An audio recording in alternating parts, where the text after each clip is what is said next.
In this video, we're going to look at 3 of the most chilling deaths in the history of space exploration. Each case is horrifying for a different reason. One happened inside a spacecraft that never even left the ground. One happened after a record-setting mission in orbit. And one happened in front of millions of people who thought they were watching a launch, not a disaster. At around 1 o'clock in the afternoon, on January 27, 1967, 3 astronauts climbed into a spacecraft and sat down. Nothing about that part was unusual. It was a ground test, no fuel in the rocket, no liftoff planned, just a rehearsal to make sure everything worked. The crew expected to be done by early evening and home for dinner. None of them made it out. Their names were Virgil Grissom, Edward White, and Roger Chaffee. Grissom, who went by Gus, was 40 years old and one of the original Mercury 7, the first group of Americans ever selected to fly in space. He had already been to space twice and was considered one of the best pilots in the program. Ed White was 36. 2 years earlier, he had become the first American to walk in space, floating outside the Gemini 4 capsule for 23 minutes. He later said returning inside was the saddest moment of his life. Roger Chaffee was 31, a Navy lieutenant commander, and this was going to be his first spaceflight. The test that day was called a plugs-out test. The idea was simple: power the spacecraft entirely on internal systems and run through a full countdown to confirm everything functioned as it would on launch day. The spacecraft sat atop its Saturn IB rocket at Launch Complex 34 at Cape Kennedy. The rocket was unfueled, so engineers had classified the test as non-hazardous. On paper, it looked safe enough to be routine. That was the mistake. There was one thing they hadn't adequately accounted for. The command module cabin had been pressurized with pure oxygen at 16.7 pounds per square inch, slightly above atmospheric pressure. The decision to use pure oxygen instead of a normal air mix had been part of the program from the beginning, chosen because it was lighter and simpler to manage. But pure oxygen at that pressure turns even ordinary cabin materials into a far more dangerous fire hazard. And the interior of that spacecraft contained hundreds of pounds of material that could burn. Velcro, foam padding, nylon netting, rubber tubing, paperwork. The crew's spacesuits were also made of nylon. The spacecraft itself had not inspired confidence in the months leading up to the test. During earlier simulator sessions, Grissom and his crew had cataloged so many problems with the hardware: loose wiring, leaking joints, systems that failed and were patched and failed again, that Grissom openly called it a lemon. At some point during training, he walked out of the building, crossed to the garden outside, picked a lemon from a lemon tree, and hung it on the simulator door. People who knew him found it funny. They also understood exactly what he meant. The test started badly. Grissom almost immediately noticed a sour, milky smell in his oxygen supply. The countdown was put on hold while air samples were taken. The source was never identified and was later ruled unrelated to what happened next.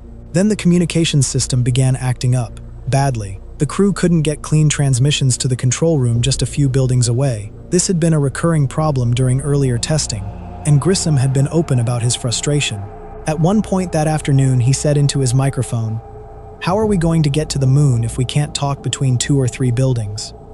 By 6:30 that evening, the countdown was on a hold, while engineers continued working through the communication issues. The crew had been locked inside the cabin for almost 5.5 hours. At 6:30 and 55 seconds, instruments recorded a momentary power surge on AC bus 2. The exact cause was never conclusively determined. At 6:31 and 4.7 seconds, a voice came over the intercom. Analysis later suggested it was Grissom. He said, "Hey." A fraction of a second later, another voice, believed to be Chaffee, "We've got a fire in the cockpit." Then a third transmission, garbled, voices overlapping. Investigators could not produce one definitive transcript. The final call was garbled badly enough that different listeners heard it differently, but the general meaning was unmistakable. The crew knew the cabin was on fire. They were trying to get out, and they were running out of time. All transmissions stopped at 6:31 and 22.4 seconds. From the first report of fire to silence, 17 seconds. What happened inside the cabin during those 17 seconds was later reconstructed through physical evidence and autopsy results. The fire was fed by the oxygen-rich atmosphere and moved through material after material. Within seconds, the temperature was catastrophic. The pressure inside the cabin rose so fast hitting 29 pounds per square inch, that the command module's inner wall ruptured. Burning gas burst out into the service structure on the pad. Ed White, in the center couch, reached for the hatch. This was where the design failed in the most fundamental way. The hatch opened inward. Getting it open required reaching behind his left shoulder to work a ratchet wrench against 3 separate latching mechanisms. Under normal conditions, even practiced, opening all 3 hatch layers took a minimum of 90 seconds, and the crew had never managed it faster than that in training. Under these conditions, with the internal pressure now far above what the hatch was designed to open against, it was physically impossible. Technicians watching the hatch camera on a monitor outside saw flames spread left to right across the porthole window. They saw White reach for the ratchet. He got it partially turned. Then the smoke and heat overcame him. Pad workers outside heard what sounded like an explosion and ran toward the spacecraft. Don Babbitt, the pad leader, reached a phone and tried to call Deke Slayton, head of the astronaut office, to describe what he saw. He later said he couldn't find the words. 27 technicians were treated for smoke inhalation that night. It took nearly 5 minutes to get the hatch open, and the smoke inside was so thick that even with the lights still burning, rescuers couldn't initially see the crew.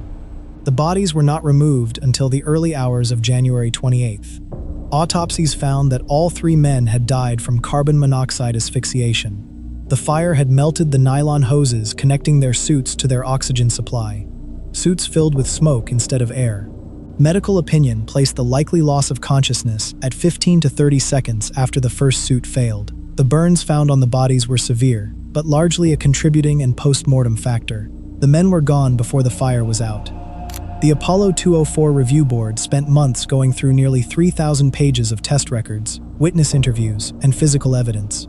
When investigators finally got inside the cabin and began cataloging what they found, the picture that emerged was of a fire that had moved with almost unimaginable speed. The Velcro, which had been used extensively throughout the cabin as a convenient way to hold equipment in place, had burned completely.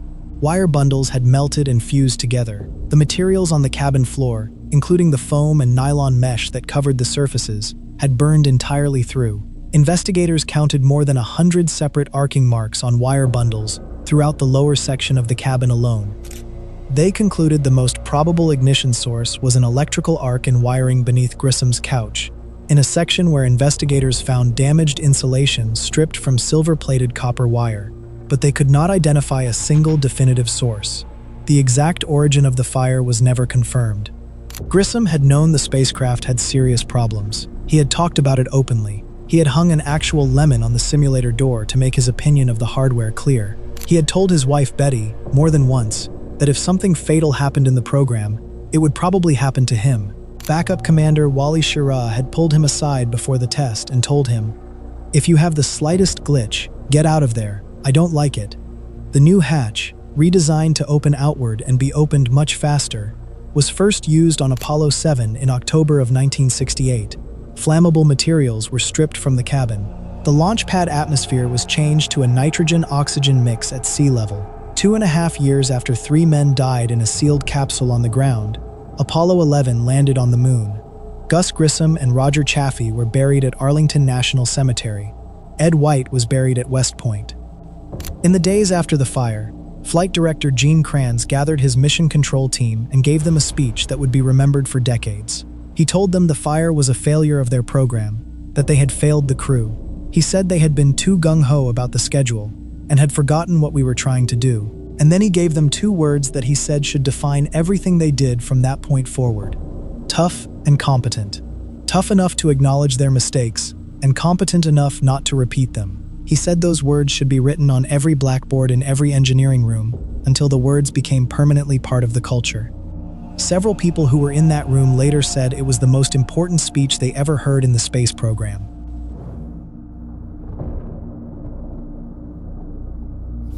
On the morning of June 30th, 1971, recovery helicopters descended toward a flat stretch of Kazakh steppe, roughly 90 kilometers southwest of the city of Karazhal. Below them, a Soyuz descent module sat upright in the grass, scorched from re-entry but intact. The parachute lay nearby. To the recovery teams approaching from the air and by ground vehicle, the scene looked exactly as a successful return was supposed to look. The crew inside had just completed 23 days in orbit, the longest any human beings had ever spent in space. They had set a world record. The mood among the recovery teams was celebratory. When the first personnel reached the capsule and knocked on the hull, there was no response. They knocked again. Nothing. They opened the hatch. Inside, all three men were seated in their couches, motionless. Dark blue patches covered their faces. There were trails of blood from their noses and their ears.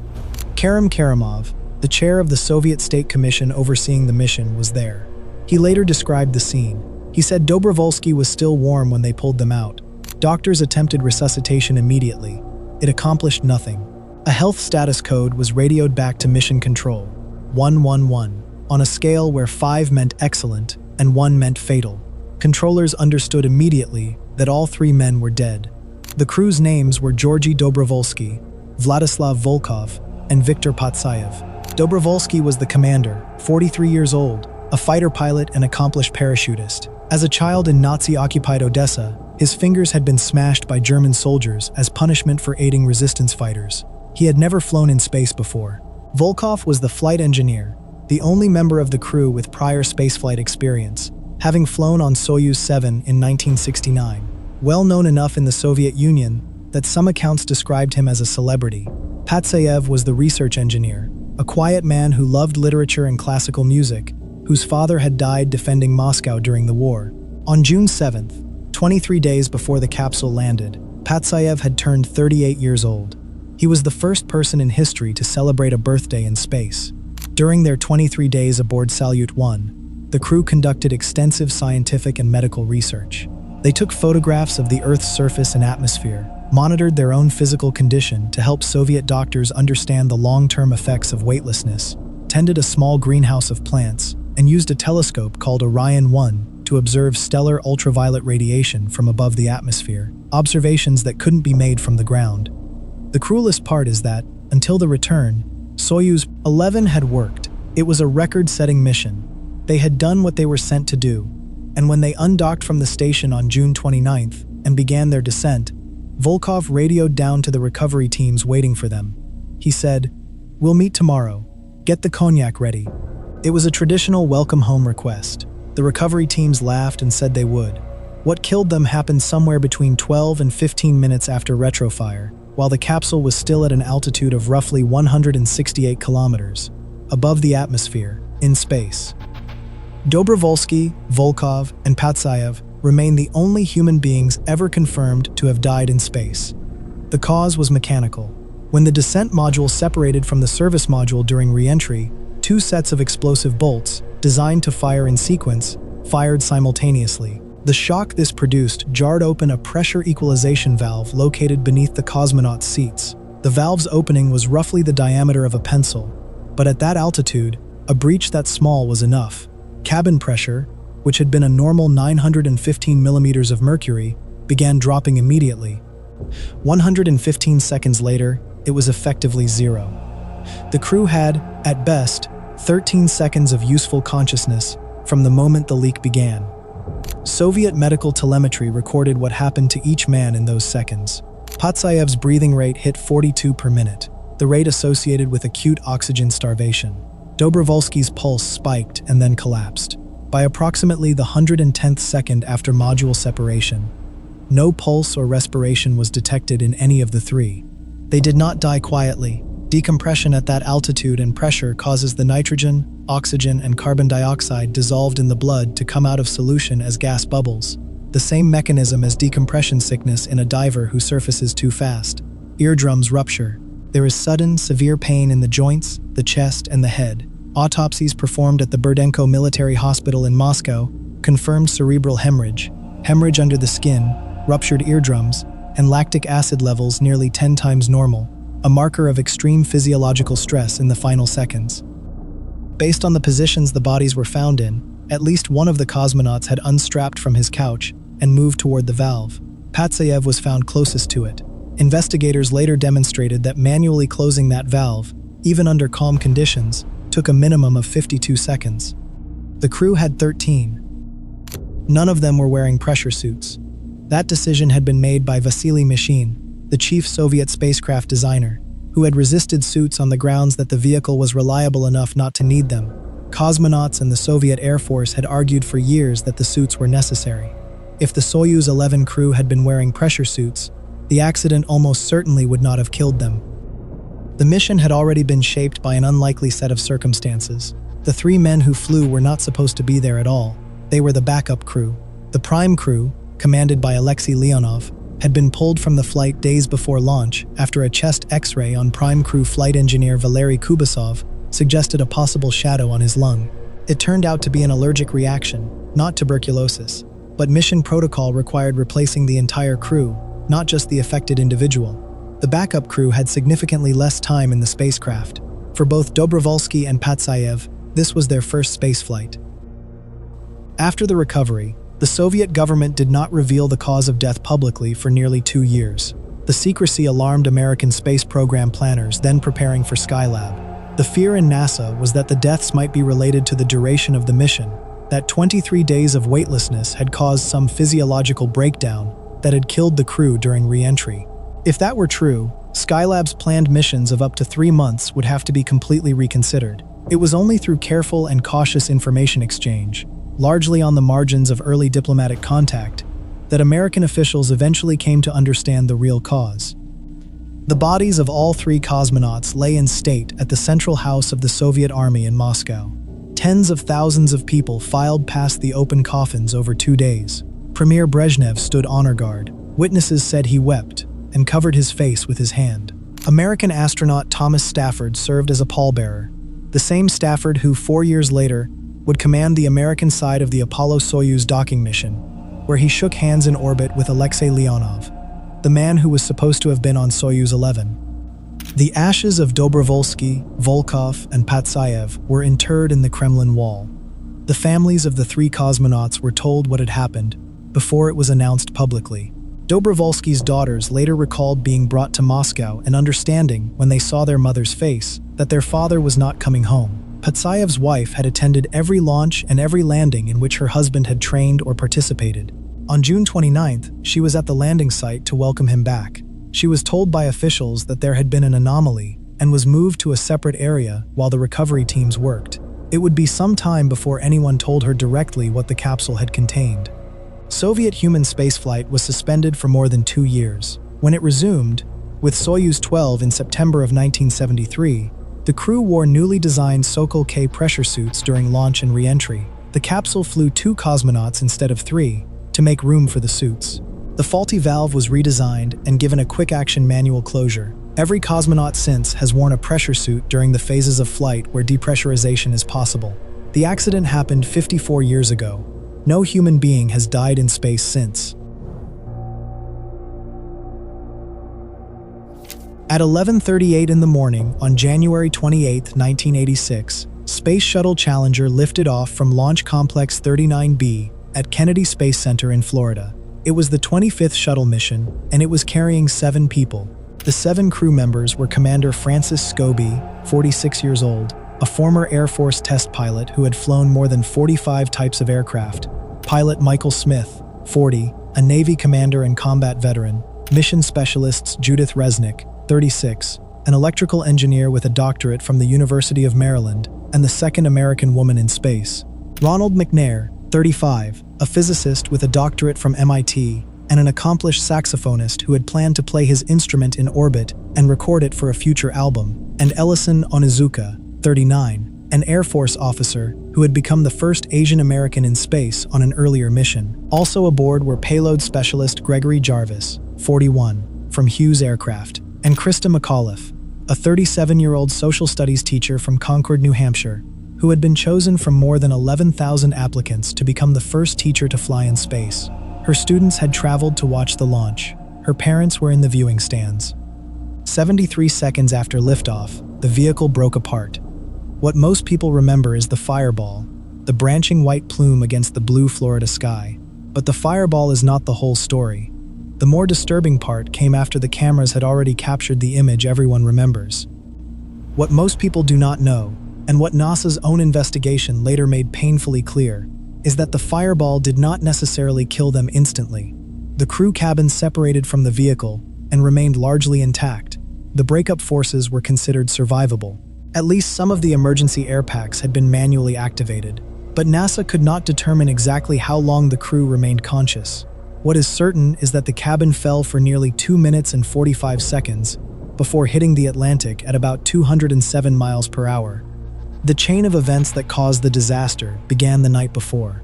On January 27th, in a telephone conference between NASA managers and Morton Thiokol, the company that manufactured the shuttle's solid rocket boosters, engineers raised an urgent alarm. The forecast temperature at the launch site was well below freezing.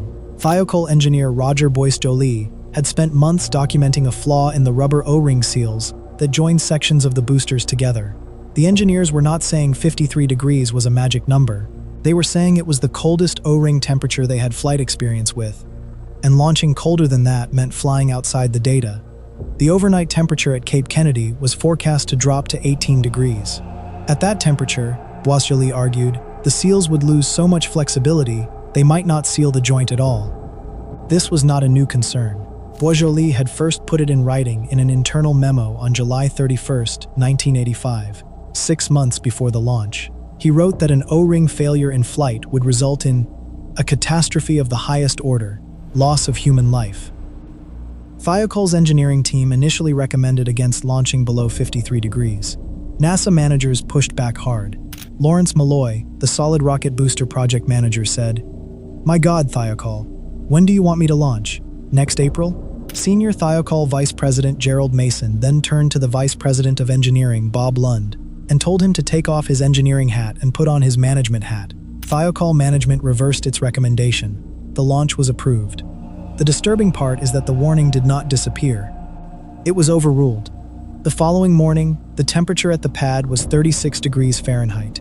The O-rings on the right solid rocket booster were cold enough that engineers feared they might not respond quickly enough to seal the joint. At 0.678 seconds after ignition, a puff of gray-black smoke emerged from the aft field joint of the right booster. The seal hadn't fully closed. The crew was unaware of it. At 36 seconds, Challenger passed through the strongest wind shear ever recorded on a shuttle launch, dislodging the compressed gas plug that had temporarily been holding the compromised joint shut. At 58.788 seconds, a visible flame appeared at the joint. At 64 seconds, it burned through into the liquid hydrogen tank below. At 68 seconds, Mission Control radioed the crew. "Challenger, go at throttle up." Commander Dick Scobie replied, "Roger, go at throttle up." Those were the last words transmitted on the air-to-ground channel. At 72.5 seconds, there was a sudden lateral acceleration. Pilot Michael Smith said, "Uh-oh, that was captured on the cabin recorder. It was not broadcast." At 73.162 seconds, structural failure began. The right booster's lower strut tore free. The booster pivoted into the external tank. The tank began to fail, and the orbiter was ripped apart by structural loads and aerodynamic forces at roughly 47,000 feet. What separated from the disintegrating vehicle was the crew cabin. It was reinforced. It remained largely intact. It had been traveling upward at the moment of breakup, and its momentum carried it higher still, peaking at around 65,000 feet, about 25 seconds later. Then it fell. The evidence for what the crew experienced came from the wreckage. Divers from the USS Preserver located the cabin on the ocean floor on March 7, 1986, about 100 feet down, 16 miles offshore. The search had involved 8 ships and roughly 50 divers working in visibility that sometimes dropped below 5 feet. The remains of all 7 crew members were eventually recovered and identified. About 75% of the crew module was brought up from the seabed between March 8th and April 4th. The recovery was formally closed on April 19, 1986. 4 personal egress air packs were recovered from the wreckage. These are emergency air supplies built into the crew seats, and they require deliberate manual activation to turn on. 3 of the 4 recovered packs had been activated. One of the activated packs belonged to pilot Michael Smith. Because Smith's activation switch was located on the back of his seat and could not be reached by Smith himself, either mission specialist Judith Resnick or mission specialist Ellison Onizuka had reached over and turned it on for him. Investigators also found that several switches on Smith's right-hand control panel had been moved from their launch positions. These switches had lever locks that required intentional effort to move, pulling out the lock before the switch could be thrown. Testing confirmed that neither the breakup nor the ocean impact could have moved them. Smith moved them himself, apparently trying to restore power to some system after the cabin detached. NASA assigned Dr. Joseph Kerwin, a physician and former astronaut, to analyze what the crew would have experienced. His report, released on July 28, 1986, was careful about what it could and could not say. It found that the forces during the breakup, roughly 12 to 20 times the force of gravity, lasting less than 10 seconds, were probably not sufficient to cause death or serious injury. After breakup, the cabin was in freefall. Whether the cabin maintained pressure during the descent could not be determined from the wreckage. If it held pressure, the crew may have been conscious the entire 2 minutes and 45 seconds. If it lost pressure, loss of consciousness would have come within seconds. Kerwin's report stated plainly that the cause of the crew's deaths cannot be positively determined. What it did not dispute was the physics of what ended it. The cabin hit the ocean at approximately 207 miles per hour. The deceleration was roughly 200 times the force of gravity. That impact was unsurvivable by any measure. It was not the fireball at 47,000 feet that killed them. It was the water. Krista McAuliffe's students at Concord High School were watching the launch on television, wearing party hats. They cheered when the vehicle broke apart. They had been told to expect the booster separation and mistook the fireball for it. A teacher in the room screamed for them to be quiet. McAuliffe's parents were still standing at the viewing area when the recovery ships began to move. Engineer Roger Boisjoli testified before the Rogers Commission, the presidential panel convened to investigate the disaster, that the decision to launch had been an unethical decision-making process resulting from intense customer intimidation. Afterward, he was ostracized at Thiokol. He developed severe depression and what his doctors described as post-traumatic stress disorder. He eventually resigned. Sally Ride, the first American woman in space and a member of the Rogers Commission, was one of the only people who publicly embraced him after his testimony. Physicist Richard Feynman, also a commission member, demonstrated the O-ring problem in roughly 1 minute during a televised hearing. He dropped a piece of the seal material, compressed in a C-clamp, into a glass of ice water. He showed it had lost all resilience at 32 degrees. He then wrote, in an appendix to the Rogers Commission report, a line that has been quoted many times since. For a successful technology, reality must take precedence over public relations, for nature cannot be fooled. The shuttle was grounded for 32 months. The solid rocket booster joint was redesigned. Crews began wearing pressure suits during ascent and re-entry. Flights resumed in September of 1988. On the night before the launch, after the phone conference ended and the launch had been approved over the engineers' objections, Thiokol engineer Bob Ebeling turned to a colleague and said he was certain Challenger was going to be destroyed the next morning. He went home and told his wife. He couldn't sleep. The next morning, he and several other Thiokol engineers drove to a conference room where they had access to a television, and they watched the launch together in silence. When Challenger broke apart on screen, one of the engineers put his head on the table. Another walked out of the room. Ebeling sat still. 30 years later, in an interview not long before his own death, Ebeling said the weight of it had never left him. He said he felt responsible. He said he had done everything he could think of to stop the launch, and it hadn't been enough. He had written the memos. He had made the arguments. He had said, in plain language, that people were going to die, and 7 people had still fallen out of the sky. His daughter, who sat with him during that interview, said her father had never fully recovered from it. He had carried it for 30 years. He died in March of 2016, at the age of 89. Krista McAuliffe's students eventually received a letter from the crew, written before launch and addressed to them. The disaster had not only killed 7 people, it had left behind all the ordinary things they had expected to come home to. The letter had been meant to be delivered after she returned. It was delivered anyway. If you made it this far, thanks for watching.